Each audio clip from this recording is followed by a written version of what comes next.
Welcome to the Film Threat Podcast, Paul Osborne. Thank you, Chris Gore. I'm so happy to have you here. You and I met.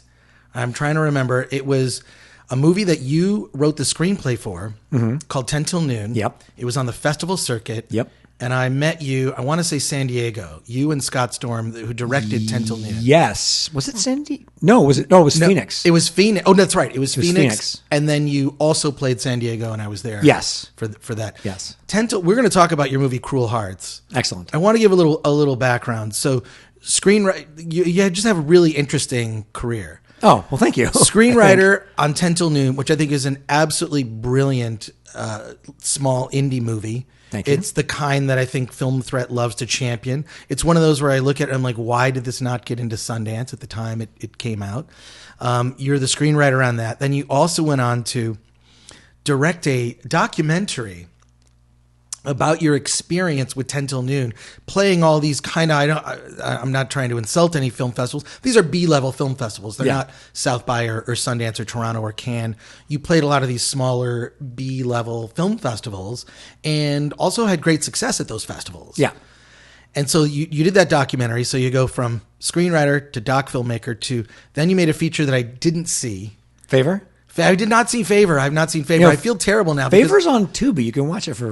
It's on Tubi? It's on Tubi. Watch it for free. It was on Prime for a while. It was on Hulu for a while. I think now it's on Tubi. It may roll back to Prime at some point. Gravitas Ventures has it, so it's out there. They've got that. And then Cruel Hearts, your film Cruel Hearts, comes out today. Yeah, it's out right now. Which is like a perfect Valentine's Day film, or maybe not, depending on how you look at it.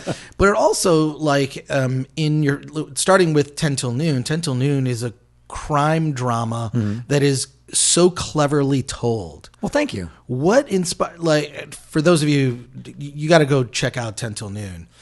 Because it just shows you what you can do. You've got no budget as an indie filmmaker, but you've got big ideas. And so what inspired the big idea for 10 Till Noon? Thank you. Honestly, it was the structure of 10 Till Noon is the main character of that movie. The whole film takes place within a 10-minute time span. So it's the same 10 minutes replayed over and over and over, different characters in different places, and it's sort of told sideways. And I'd like to say the story was the inspiration, and then I went, let's find a clever way to tell it, but it was really the other way around. I thought of a mechanical device to tell a story and wrote a film to fit it. It's interesting. Actually, the film played the San Francisco Independent Film Festival back in 2006.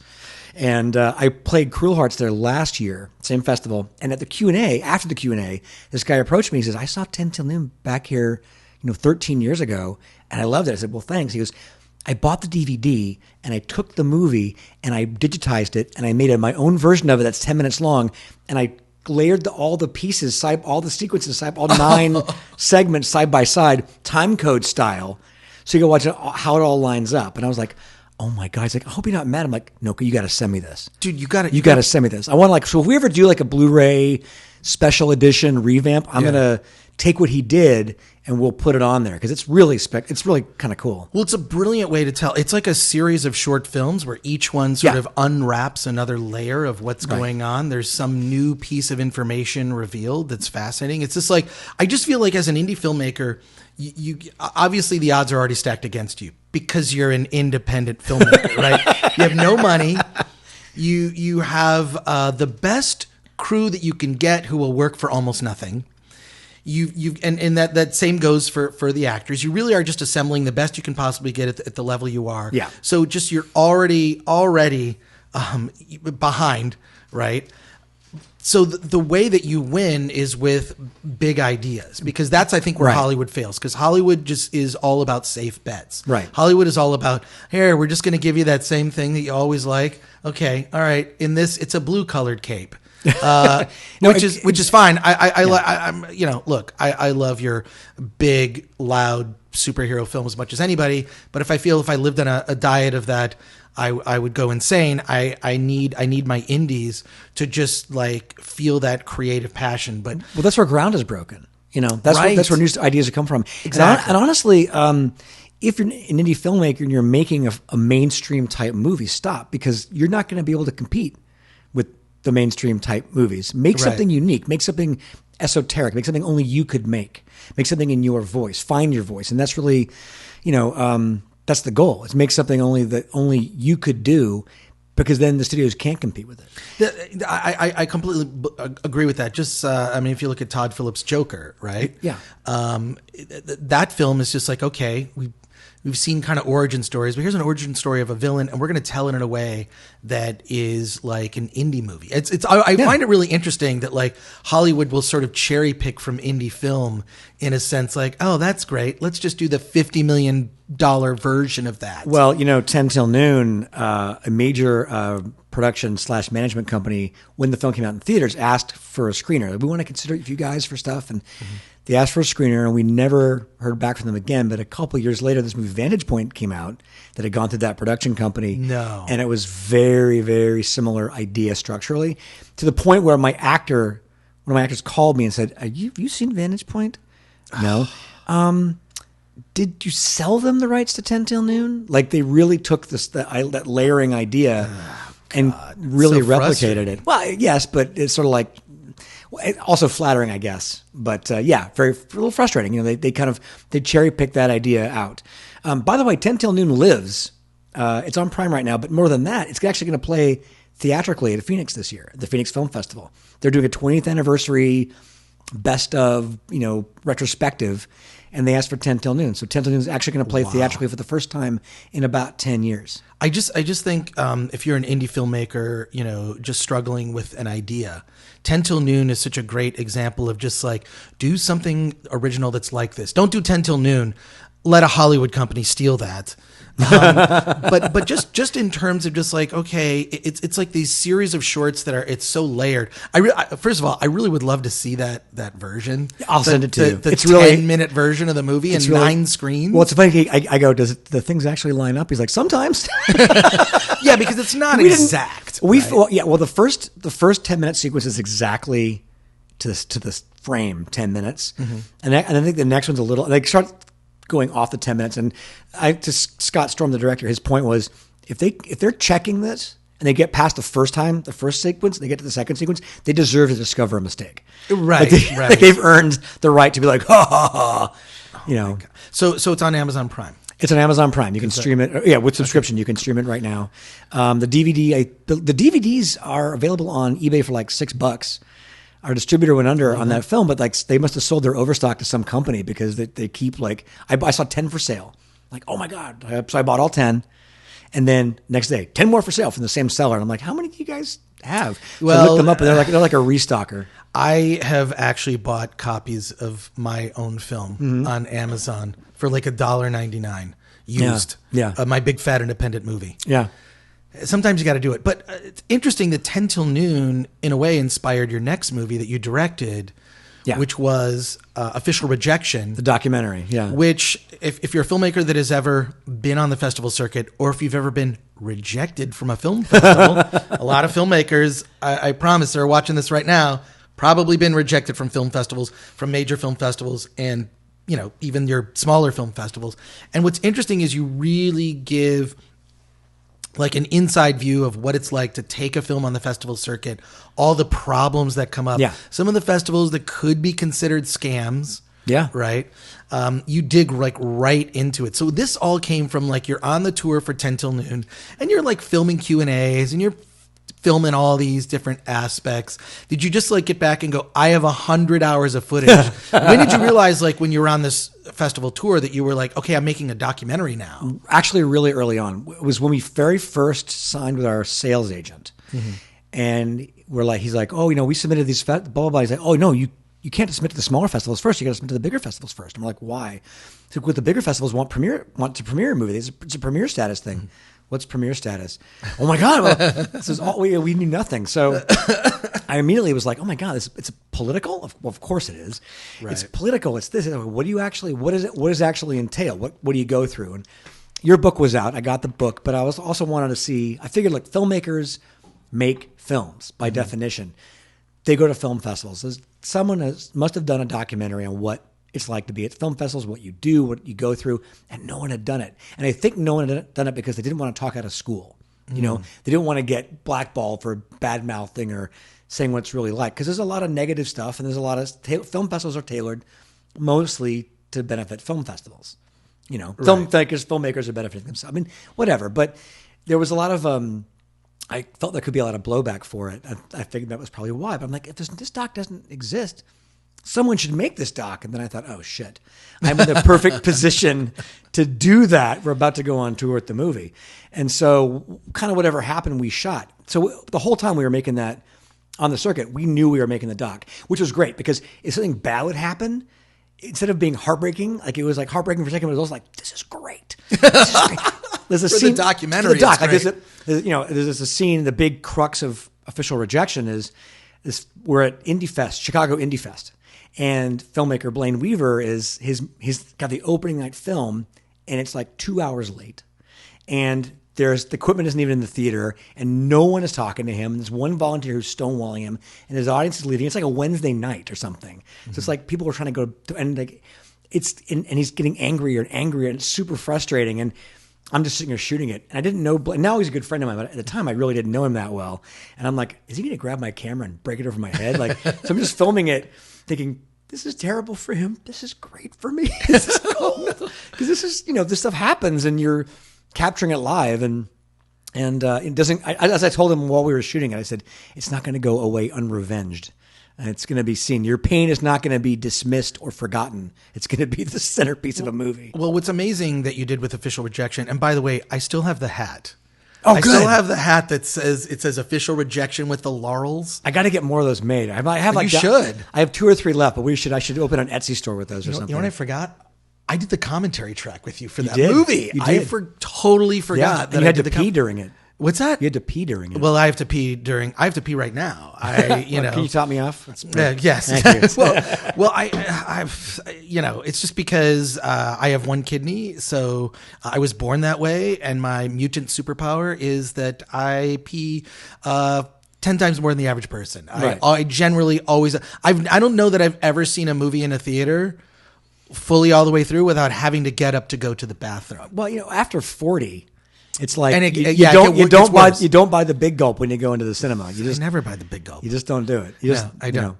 But what's interesting about the film is you did something that I attempted to do with my book. What I was attempting to do was manage expectations of filmmakers. Right. Because the dumb thing that filmmakers get into, and this is the go for your dream. This is the we have a band and we're going to be rich. We're an indie filmmaker. We're going to just make a movie on credit cards and we're going to go for our dream and then end up in, credit card debt. And by the way, that credit card debt, I think I did the math and it's if you put $30,000 on credit cards and you only pay the minimum, it'll take you more than a decade to pay it off and you'll end up spending $100,000. The last thing you should ever do is make an independent film on credit cards. Oh. I think crowdfunding's a better way to go. Absolutely. Trick your family into giving you a chunk of money. Yeah. Which is generally what a Kickstarter or indie, any of those crowdfundings are. But I think that what you did with the documentary, Official Rejection, is you kind of in a way just sort of bring things down to manage your expectations. You're going to make an indie movie. Yeah. It may or may not get into any film festival. Your chances of getting into Sundance are really slim. And Sundance, so your expectation should just be, hey, I'm having this experience, I'm learning. And there's a filmmaker I know, name escapes me, who said that basically you could go to grad school and spend $100,000, grad school for film, and get a master's. Or you could just make an independent film for under $100,000, take it on the festival circuit, and you would get a better education in film, taking your movie on the festival circuit, meeting people, and seeing an audience see your movie. I think now in the day and age where we can just upload to YouTube and upload videos and get an instant reaction, thumbs up, heart, who cares? The energy in the room when you see your movie in front of an audience is vastly different. Oh yeah. Than the throwing up a 7-second TikTok video. Right. You know what I mean? I think the way you really grow as a filmmaker is feedback. And the way to get feedback is, whether it's positive or negative, is to sit in the room with people and then face that room of people in a Q&A. And you can tell from the questions whether they really like the movie or not. Right. Well, they tend to bail if they don't like the movie. Right. They bail, or the first question is, how long did it take to make? What was the budget? Those are the two questions. If those are the first questions, because those questions will eventually come up, but I think if those are the first questions off the bat, they have nothing to ask because they're not asking about the substance of the film itself. Right. There's a. Did you ever see a movie called Robot and Frank? It's a couple of years ago. It was a Sundance movie. Frank Langella. No, I haven't. It's a pretty good movie. Okay. It opened up the Phoenix Film Festival 4 or 5 years ago. I don't know. I was there, and it's a decent movie. And it's basically it's a futuristic, like a near future movie. An old retired guy, played by Frank Langella, he's old. He's kind of having trouble living by himself. So his family buys him a robot, which is sentient, and it's a guy in this robot suit.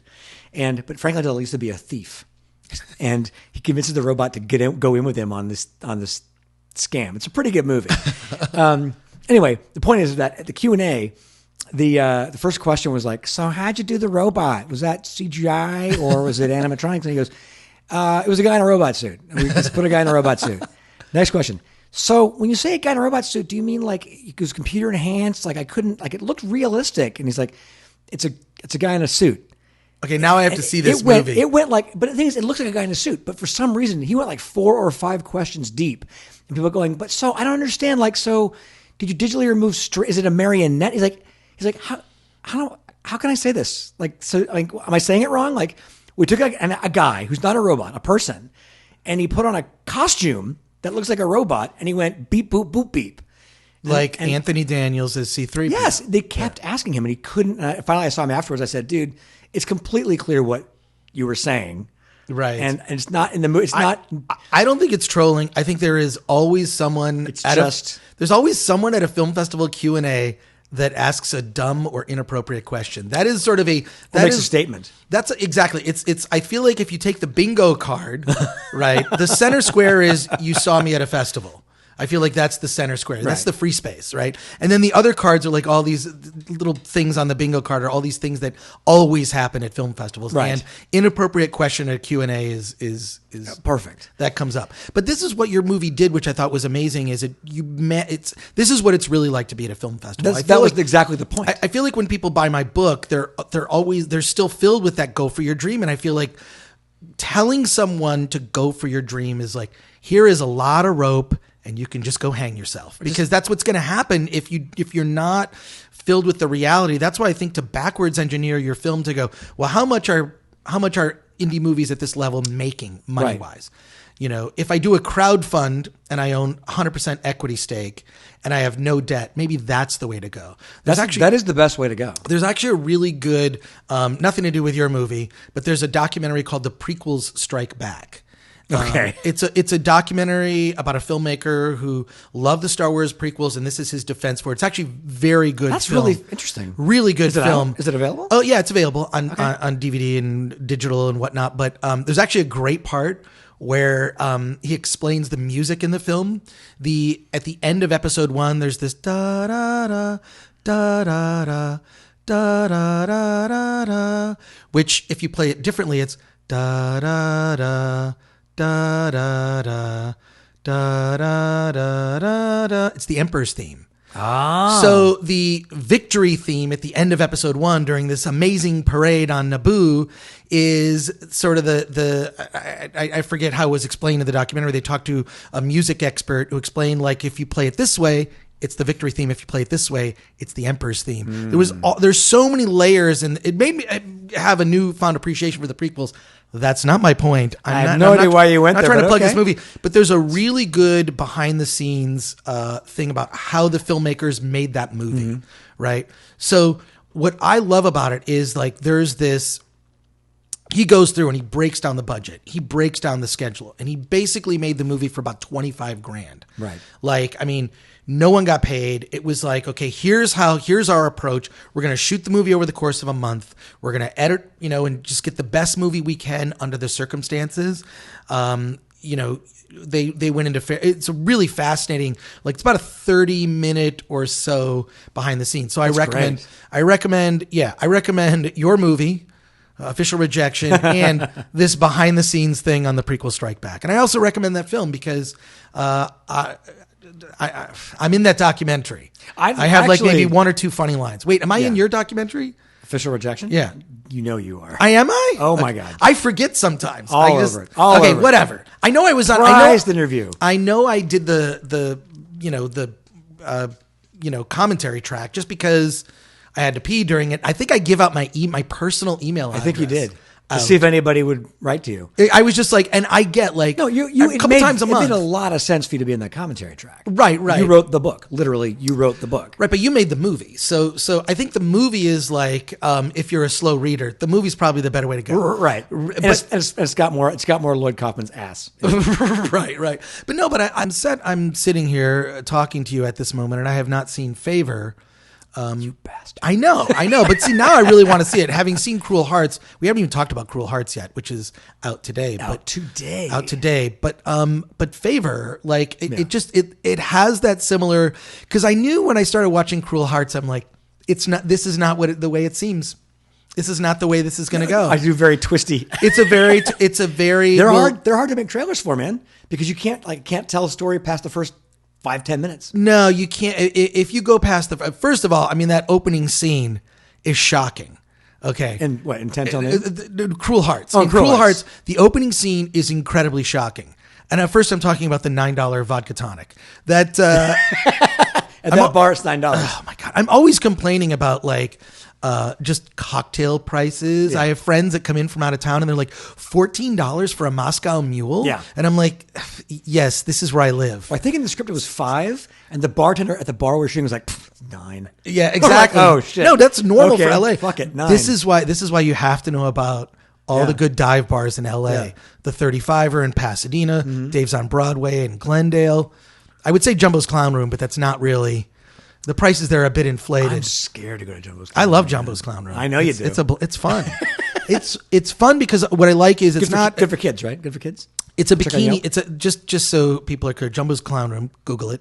It's a bikini bar. Yeah. It's a strip club, but they don't take their clothes off. Sort of. I mean, it's like they strip down to like bikini. Yeah, well, right? and it has a sense of humor to it. It's Jumbo's Clown Room. It's not meant. It's like wink, wink, funny. It's not like a creepy. I'm not a fan of the Monty Python of strip clubs. Yeah, it's not. I'm not a fan of strip clubs in general. Just like I just find it kind of creepy. It's like here's a bunch of dudes and there's all these girls. No, like what I like about you going to Jumbo's, it's sort of a mixed crowd. It's just all types all over the map, and it was my corner bar for a while. That's great.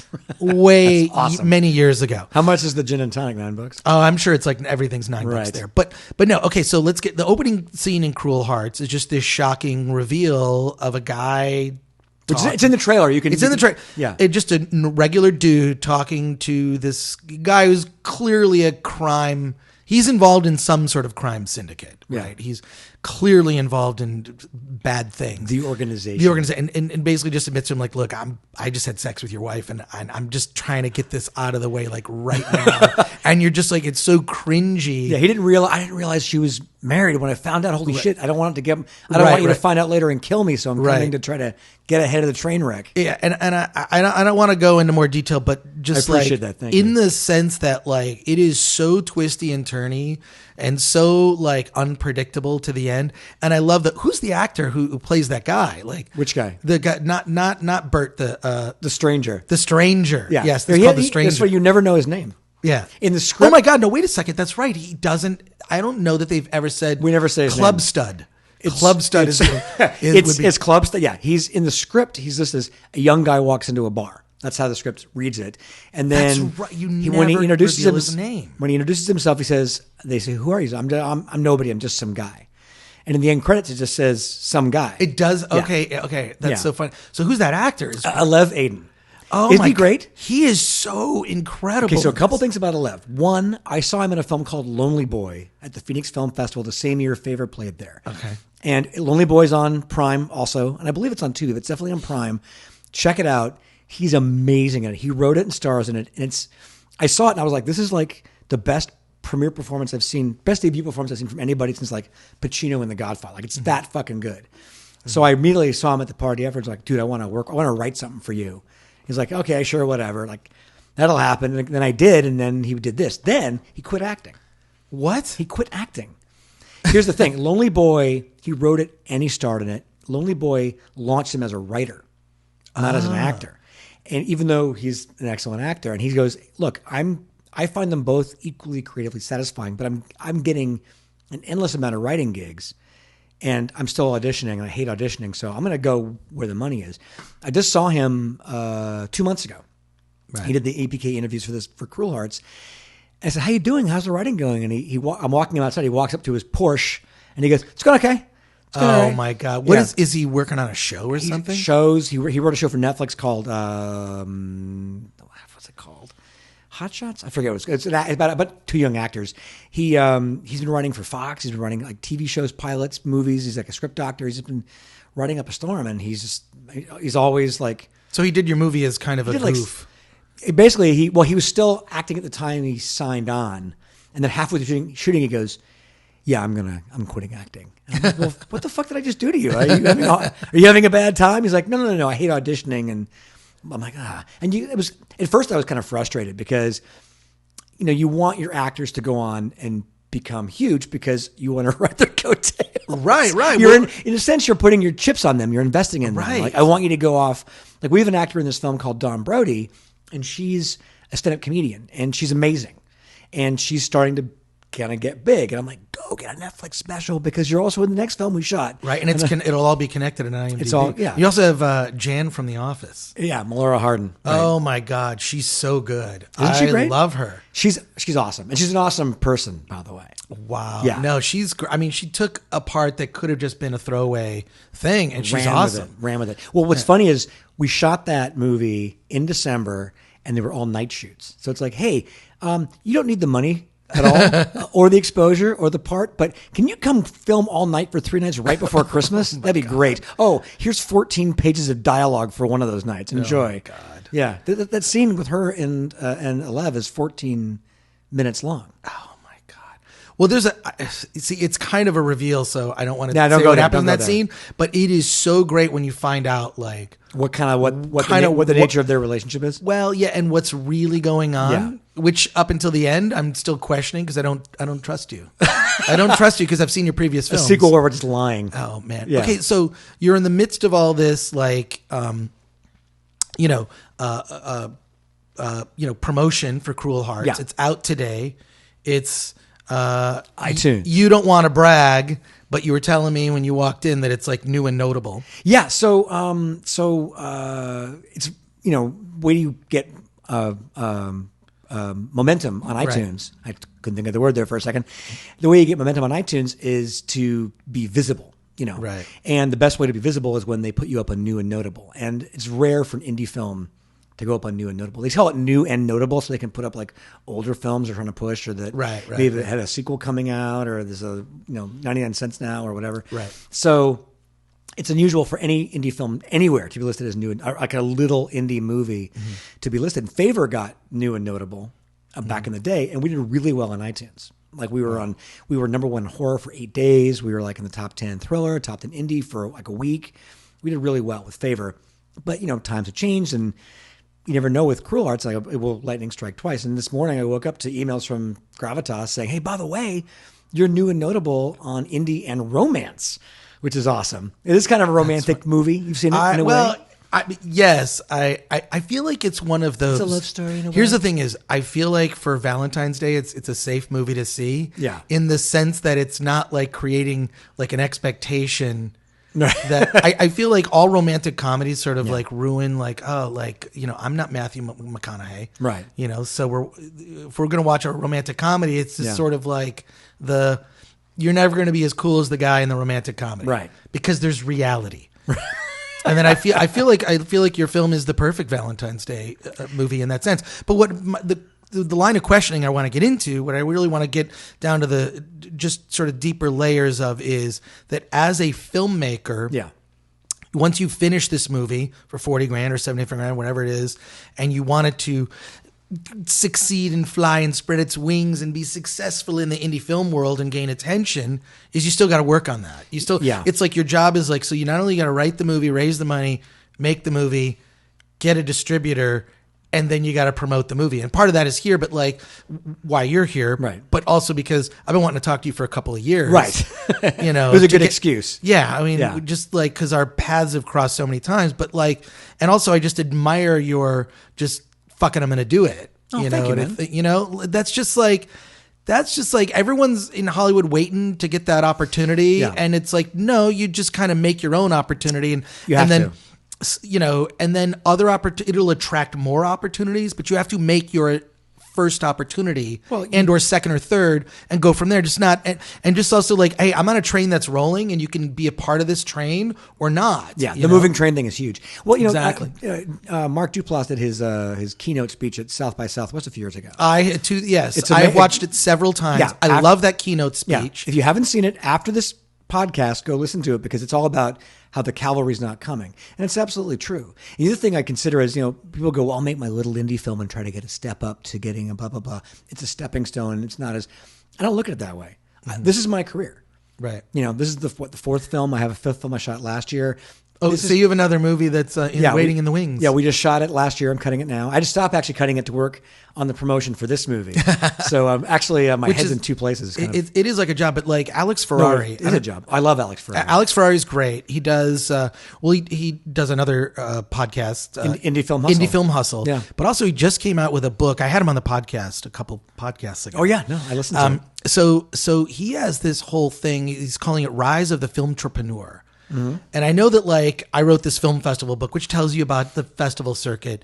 His book is a completely different kind of thing where he's just like, look, okay, you can take your movie to a film festival, but you got to promote it. And I kind of feel like what you're doing in a way, having listened to Alex's book, you're using a lot of the concepts, whether you know it or not. Yeah, I haven't listened to Alex's book yet, but he and I are definitely kindred spirits. Actually, I spoke with him a few weeks ago, actually, and it was funny. Like, he just had that as a feature come out called "On the Corner of Ego and Desire." Oh my god, it's hilarious! I fucking loved it. Oh my god, it's so fun, especially if you're a filmmaker who's been to Sundance. Well, it's a perfect companion double feature with Official Rejection. It is. Like you watch Official Rejection, and you watch "On the Corner of Ego," and it's. I just as soon as I heard about it, I'm like, oh my god, I got it. So I watched it immediately when it dropped. I just think it's just infinitely more funny if you've never been to Sundance. It's just sort of all the sort of narcissism and the idiocy. Like everything out of her mouth. Just everything. Oh my God. Every dumb cliche of going to Sundance on the corner of ego and desire. Yeah. Well, they never get to a movie. They can't get their B&B. They're just riding the bus around.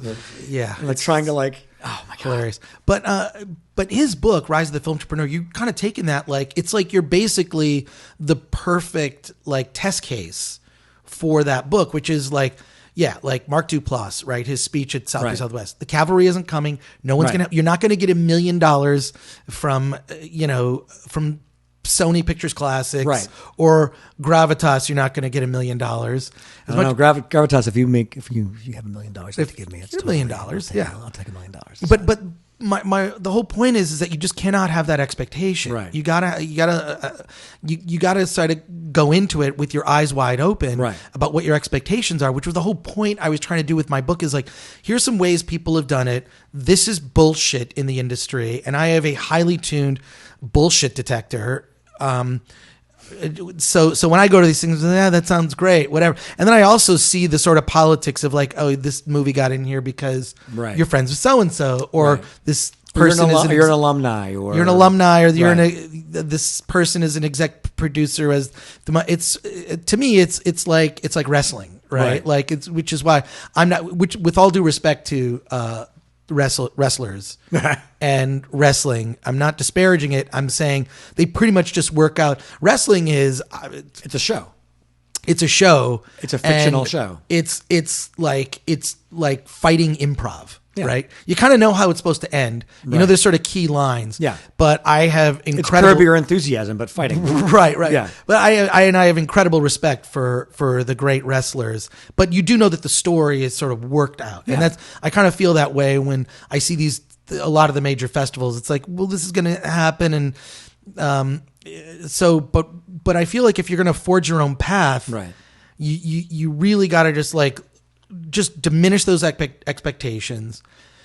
Maybe sort of each project is sort of another maybe another step, right? Or maybe you figured out a formula where, like, if I make the movie for this, and I can afford to do it and not lose money, and then I can just keep making movies at that level. Well, and I think that was Duplas's point. That's Duplas's point. That's kind of what we did with Favor cracked a certain code. Right. It was a profitable film. It made money, and that actually made raising money for the next film a lot easier, and the one after that as well. But we're still making them. We're trying to make it as inexpensively as we can, because not only is it a better business model, you have a lot more freedom. Right. Creatively, in terms of distribution, you can be more experimental. You can be more low to the ground. And yes, exactly like you said, you just have to see where you are in the trench and work your way through there. Yeah, I mean, that's really kind of the way to go. It's funny, Blaine Weaver did a film called 6 Month Rule. It came out right before Favor did. But he stars in Favor, but he also wrote and directed this film, 6 Month Rule. 6 Month Rule cost $1.4 million, I think, to make. Yeah. And Favor cost like $30,000 to make. Oh, wow. Something like that. Yeah. And they both, we outperformed them. And he's retooled his approach now. So his next film, Cut to the Chase, was made for a much smaller budget, much more efficiently, and did pretty well. And what goes to after that, same thing. So he took the Favor model and ran with it as well. And he's done, I think, 3 films that way now. It just goes to show, like, it just doesn't matter, right? It's like, I feel like people are attracted to original ideas. Yeah. Show me something I've never seen before. Yeah. The indie market they don't care what it costs. Right. Where it played. It doesn't matter. But I really think that the thing is, if you can stick to like under $100,000, you can pretty safely make your money back when it comes to the world market, right? Yeah, you can. And usually, I mean, we'll see.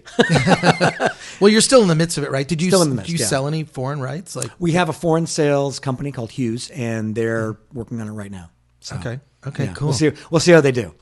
Okay, so you'll be going to the Cannes Film Market.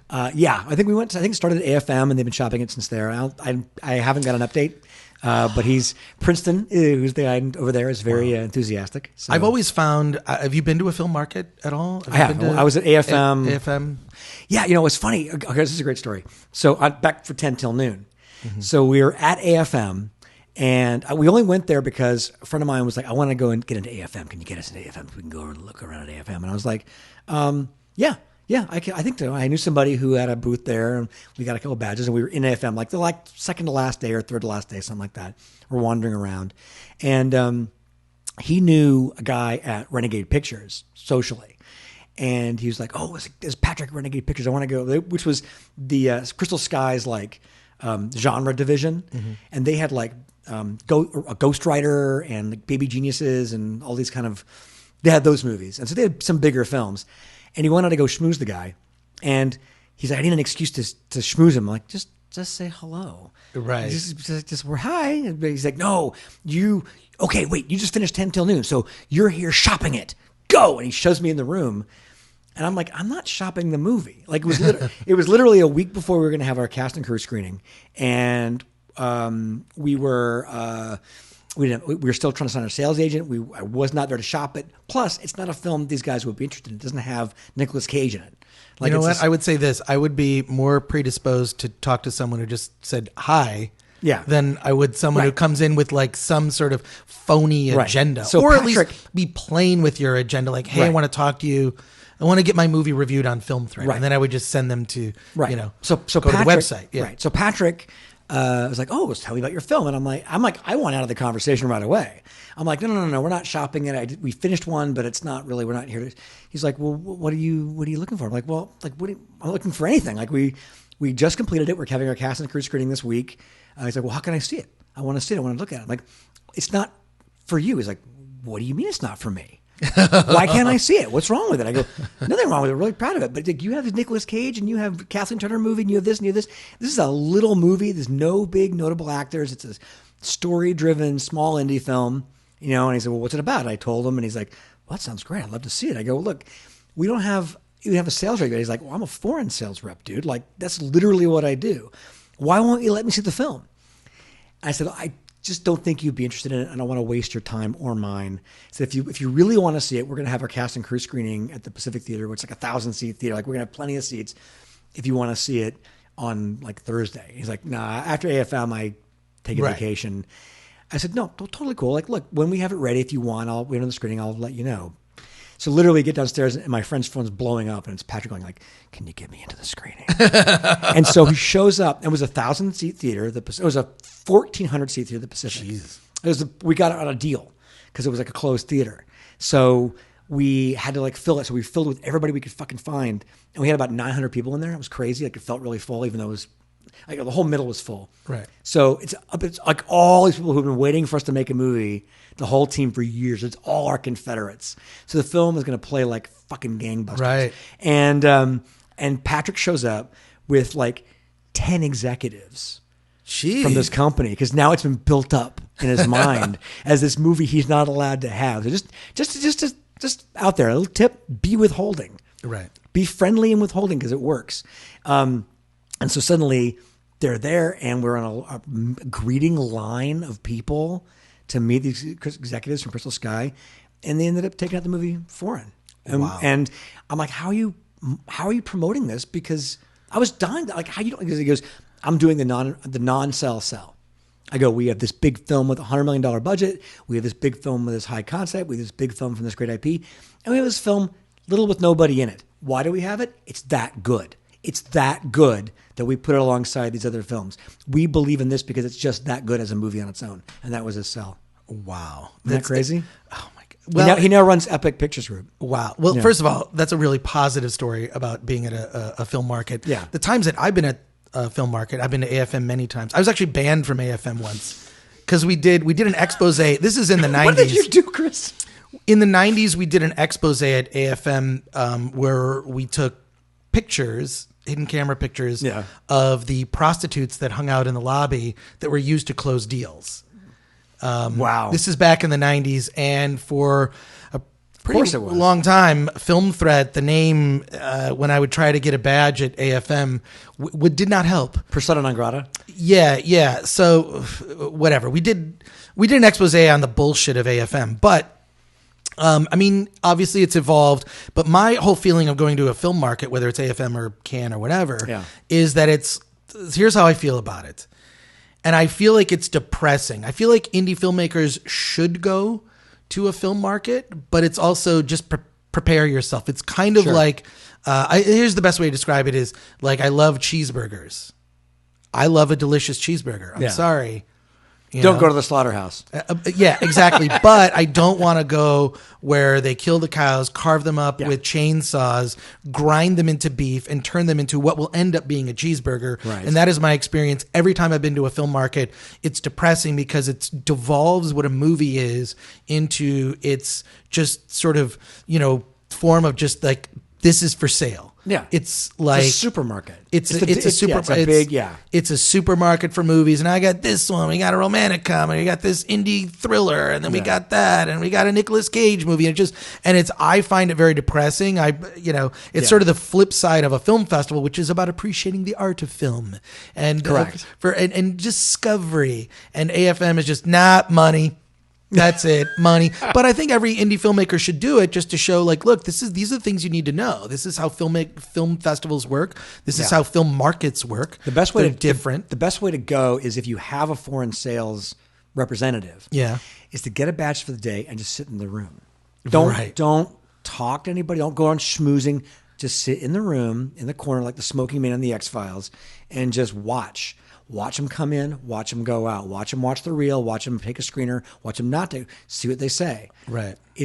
That's where you really learn the commodity aspect of film. But each of those buyers they're all looking for something for their market, right? Yeah. Well, and like even with my film years ago, my big fat independent movie, there's like certain countries that don't like certain things. Yeah. It was like in Japan, if you have like burps or farts or vomit, they don't like that. Or at least that was the thinking at the time. Yeah. I like to think that maybe the Japanese market has evolved to like farts and there's racist stuff too. Certain countries, your black man's the lead. Can we recut the trailer so he looks like the villain? Because Germany won't buy or whatever won't buy. I think it was like in the 90s or something. It was Germany or Well, even the new Star Wars sequels have had the same issue, right? Yeah. I mean, the Star Wars sequels have had that same issue. Was is that foreign sales or is that toxic masculinity crap? I have no idea. It's like, I don't let Jack. You gave an Asian girl some lines. Fuck you. Oh my God. Whatever. No, but this was like literally like buyers want certain things. Here's a tip I just learned with my foreign sales guy. Because he approached me originally, and Cruel Hearts is a talky, actor-driven, character-driven movie. It doesn't have a lot of action or big effects, which means that overseas, it's not a horror film. So what overseas, I assume its appeal is probably fairly limited outside of English-speaking countries. And he said, and he goes, no, I think you'll be surprised. And I said, why? He's like, because your marketing materials are strong.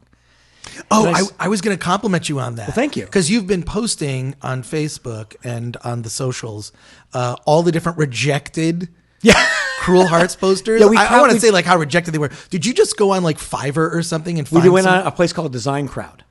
Okay, wait, so our designer that we always used for 10 Till Noon and Official Rejection and Favor passed away. So we didn't have a designer. And it's hard to find a really good designer who'll work at indie rates and that you trust and has good ideas. Mm-hmm. So I found one guy that I liked, but he's also a filmmaker and he wasn't available and we were just kind of floundering, and I'm not a designer. So I use this site called Design Crowd, and basically you can put up a job for $300, and designers from all over the world can bid on the job, do spec work on the job. And we ended up finding a lot of really great designs. We bought, I think, 4 of them, and in the end, ultimately. And we ran with one of them, and then our distributor wanted to switch to a different one, and so we have that one. But I have 70. We're going to do them all day. If you go to our Facebook page, Cruel Hearts Movie, or if you go to any of my personal socials on Twitter, Instagram, or Facebook. Your Paul Makes Movies. It's the Paul same Makes Movies on Twitter, Instagram. It's all the same socials. Or Favor Movie. A Cruel Hearts Movie on Facebook. You can see all of them, and I've got 5 more to post today. They're nuts. I'm going down the rabbit hole. Oh, wow. They're getting weirder. Well, because I thought they were great. I was just like, "What? These are the rejected ones?" Yeah, some of them are good, but some of them are really good. And also, someone was like, "You should tell why they were rejected." I'm like, I don't want to say it because some people like them. And was it a distributor thing? Where they look at that? No. It was. I don't want to. I think the design of your posters are inspired. Whereas I look at whenever I look at a poster for a major Hollywood film, whether it's Birds of Prey or the latest Star Wars, I'm like, the legal department designed that poster. The legal department was like, so-and-so's head can't be larger than so-and-so. On the billing, it's got to be blah, blah, blah. Yeah. And then they just sort of screw those rules for foreign markets. They go, okay, we're going to make John Boyega's character Finn really tiny for the Chinese market, which is stupid, but, Well, the big thing that's the way it is. The big thing is faces for studio films. Put the people that people recognize. Let's see their face. So that's why you have a poster where it's like Uncut Gems. It's just Adam Sandler's fucking face. I love Uncut Gems. And I love Adam Sandler in Uncut Gems. Yeah. But the poster is shitty. It's his fucking face. But it works because it's Adam Sandler's fucking face. So with an indie film, unless you have a famous fucking face, you need to make a design that's a little more clever. It's got to be something more. So the Favor poster, I don't know if you remember that one. Yeah, I do. It's literally a cartoon. It's a body. It's a cartoon of 2 men carrying a couch, and it says friend. And below it, it's the same 2 guys, but they're carrying a body, and it says good friend. And you get the movie right away. You literally, from that poster design, it's so clever. You just get it right away. Who's that poster designer back from the 50s used to do Hitchcock's posters? What was his name? Yeah, exactly. Yes. Everyone listening or watching this is just at us. Yeah. But so basically, so we use this thing. So I'm sharing them out because I think they're really interesting. They're conceptual. And some are really funny, and some are really terrible, and some are really fun. I'm trying not to comment too much on what I think of them because some people like them, or if the designer's on there, I don't want them to be like, you're running me down. And some of my posts I thought were garbage. People were like, I really like this one. Or conceptually, you should have been just, maybe why didn't you go this way? And so I'm like, it's a process. I've been saving those for 2 years for the release week. Wow. It's like banking them. This is going to be good social media fodder for down the line. Okay. So, let's wrap it all up. What have we learned? Well, can we talk about the promotion we have on iTunes today? Oh, you can talk about that. Of course. Because it's only for today. It's only for today. It's only iTunes, only for today. So if you rent or purchase Cruel Hearts today, you don't have to watch it today. If you rent it, you have 30 days to watch it. And if you buy it, you can watch it whenever you want. But if you rent or purchase it today on iTunes and you email us at info@conspicuouspictures.com, or info@cruelheartsmovie.com with any sort of proof of purchase. You can just take a screen cap of your iTunes thing on your phone and send it to us. And send it to us. We'll send you back an exclusive behind-the-scenes documentary called Mean Spleens. Mean Spleens. Mean Spleens, which is a 22-minute behind-the-scenes making of the film. We combine bloopers, we combine outtakes, so it's really funny. But the whole idea was to make it, show you what it was like on set, to put you on set. So if you like the movie, it's a really fun way to like see how it was made and look at all the behind-the-scenes shenanigans. If you are an indie filmmaker, you can see how we made a film with a crew of like 8 and pulled this thing off, and all that is the shopping cart dolly and like taping the camera to weird objects to achieve certain shots. All those things are revealed in the doc. And it's only available through this offer right now. It's not on the Blu-ray, not on the DVD. I'll send it to you, Chris. I personally love behind the scenes. I mean, it was plugging earlier the prequel Strike Back, like they're behind the scenes. I thought it was really good. This is going to post on release day Tuesday, but I think later in the day. So if we'll extend it one more day for Film Threat listeners and viewers. All right, good. For Film Threat listeners put only. Film Threat in the subject line. Okay, good. Film Threat Mean Spleens. info@conspicuouspictures.com or info@cruelheartsmovie.com with your iTunes proof of purchase for either buying or renting it, and we'll send you back Mean Spleens. Awesome. Cool. Paul, I got to have you back on the podcast. I got to have you back on the podcast because what I love is you're very prolific as a filmmaker in the sense that you're just always making a movie. Yes. You know when some people are going to make a movie and then it's like I run into friends like you and you're just like, I'm in the middle of a movie right now. And I got another one coming out. The wife hates that. Well, she's my production partner, and even she's like, Jesus Christ, can you just stop? I mean, well, for a minute? That reminds me of Dan Mervish's advice. I've always loved his advice. What's his advice? His advice is marry a doctor. Oh, yes. If you want to be an indie filmmaker, marry a doctor. His wife is a pediatrician. She's the main breadwinner in the family, and he's off going, always making an indie movie. Right. And I love Dan. He's always been an inspiration. Dan Mervish from Sundance. I love Dan. My wife runs the goddamn our lives. Thank God, because I'm so distracted so easily. Right. So she runs the production company. So thank God, because I'm off making these silly little movies. It's important to have that like strong support in your life. It really is. As an artist, you think, I'm going to do it all by myself. No, you cannot. I mean, really, I think it's just so hard to be successful, and just you really need that like support system. You do, and also amongst your crew, amongst your producers, amongst your people. And I've been really fortunate to work with great people who are just like, we have a no assholes policy, and it's been awesome. You know what? I just discovered that book, The No Asshole Rule. There's a book? There's a book called The No Asshole Rule. Oh my God. Which is basically about hiring people or the people that you want on your team. Yeah. And someone told me about it. I wish listed it. I should have written it. I have not read it, but a guy was like explaining the concept behind the book. Yeah. And it's really about like how you assemble a team of people who can work well together. And right. It's the no asshole rule. I didn't read the book, but I did it somehow. Oddly, I think Hollywood never follows. I feel like they're just like every day more and more people revealed to be kind of bankable assholes. Bankable assholes. But with movies, it's like bankable assholes. Sounds like a great title for one of your next projects. I think we just went mainstream. Yeah, my first studio film, Bankable Assholes. It's the Expendables of like asshole actors. Bankable assholes. It's like Gary Busey. Just bankable. Why assholes. He's not a bankable asshole. Bankable assholes. There we go. I love that title. You ever just come up with a title like that? And you're just like all the time. Yeah, but that's a good one. The Notebook. But no, like we're talking about. If you want to make movies, make movies. There are not an endless number of tomorrows. Right. There's now. And if you don't start, and it's like people go, oh, it's so much work. I'm like, yeah, it is. But it's like digging your way to Shawshank, bitch. I mean, it's like take the little rock hammer, and after 20 years. Well, this is what I always say when I just like talk to friends or are kind of stuck in a place with a project or whatever. Yeah. And I'm just like, look, you don't write a book. You don't make a movie. Yeah. What you do is you write 500 words a day. Yeah. And you do that every day. Yeah. For like months, and then you'll have 50 or 60,000 words. That's a book. You build a house one brick at a time. Right, exactly. So it's like you can't think of it as like I'm going to make a movie. You got to think of it like I'm going to write one page of a script today. Right. I'm going to kind of work on ideas, but I'm going to write one page. Then the next day I'm going to write another page, and then I'm going to. In 3 months you'll have a 90-page script. Yeah. Or just whatever it is, whatever your approach is, or whether it's making a documentary. Right. Okay. we got an hour's worth of footage today, Yeah. which I know of that 90 seconds might get used. That's Right. pretty much the way it is with Right. They say for documentaries, you need minimally 100 hours of footage and more than likely 300 hours of footage. Yeah. So every one of those things is like, and I always break things down. I break things down like just sort of mathematically. It's like if we do X, X, and X, and X, and mathematically, well, then in X amount of time, boom, you equals X result. Yeah. So I feel like it's like just doing a little something toward that goal every day, whatever that is. Yeah. And I think it also, if you just break it down to like, well, today I only have to write 500 words. A lot of people write 500 words in a Facebook post, which is a complete waste of time. I've dramatically reduced my use of social media because I took a hard look a couple years ago, like, why am I wasting this time? Yeah. Posting this stuff or obsessing over like, I'm going to obsess over, this little joke I'm going to write or whatever. Like, it's just like, unless that's your art.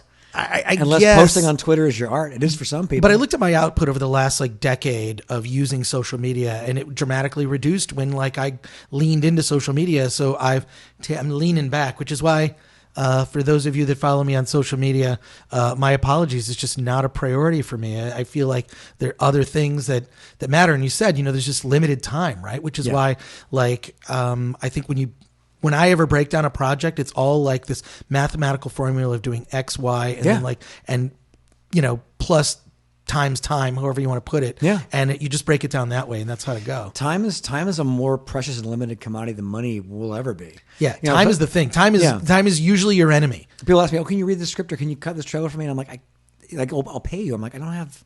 It's not about the money. It's time. It's time. Like and I'm a father. I prioritize my kids. I make sure I do the family time with, make sure I spend time with the wife, and I make sure I don't let those things slide. And so I don't do as much social media as I used to, and I certainly don't get out as much. Well, now you have to because you have a movie, Cruel Hearts, which Cruel. is out. Cruel Hearts. I've been all over social media like a mad dog the last couple of months. Yes, it's out today, and thank you for extending that offer. Send the subject line to through the end of Wednesday now. The end of Wednesday, just for Film Threat people. So if you write Film Threat in the subject line, you get an extra day. info@conspicuouspictures.com. info@conspicuouspictures.com or info@cruelheartsmovie.com. Gotcha. info@conspicuouspictures.com will get you the result faster. And then also, we're Film Threat on everything: Instagram, the Twitter. If you're listening to this, Tinder, if you're listening to this, please subscribe to the Film Threat podcast. If you're watching this, please give this video a thumbs up on YouTube and share this video. We're going to be bringing you a lot more filmmaker interviews, a lot more interesting conversations like this. But boy, Paul, thank you so much, Paul Osborne. Thank you, Chris. Thanks for having me, man. Thanks for being on the Film Threat podcast. Do I get to take this? You can take this. Awesome. Cool.